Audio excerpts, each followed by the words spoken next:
கடினமாக இருக்கிறதுனால மாற்றி சொல்லுவாங்க. குரானில் சொல்ல சட்டத்தை சுன்னாவில் மாற்றி சொல்லுவாங்க. ஓகே, அதாவது இவர் கேட்குறது நஸ்குல் குரான். குரானில் வந்து நஸ்க் என்றால் குரானின் முன்னாடி சொல்லப்பட்ட சட்டத்தை மாற்றி சொல்வது.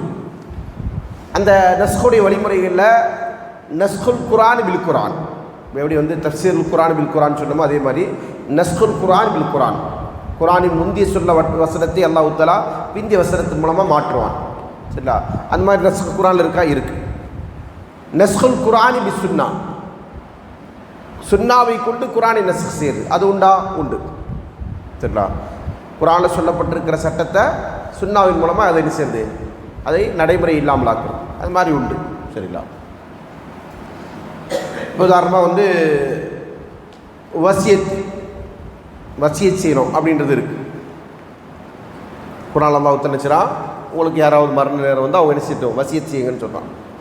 லா வசியத்தில் இல் வாரிஸ், வாரிசுகளுக்கு வசியத் இல்லை. யார் சொன்னாங்க?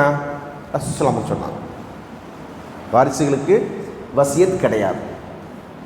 இப்போ ஒருத்தர் வந்து தன்னுடைய சொத்துக்கள் அவர் விட்டு செல்றாருன்னு சொன்னால் எந்த ஒரு காரணத்தை கொண்டு அவர் வாரிசுகளுக்கு அதை செய்ய முடியாது, வசியத் செய்யக்கூடாது. செஞ்சால் அது செல்லாது, அந்த வசியத்து செல்லாது. எந்த அடிப்படையில் செல்லாது? இந்த ஹதீஸின் அடிப்படையில். அப்போ அவர் குரான் வசனத்தை மேற்கொள்கிறாருன்னா அந்த குரான் வசனம் இந்த ஆயத்தின் மூலமாக நஸ்க் செய்யப்பட்டிருக்கு.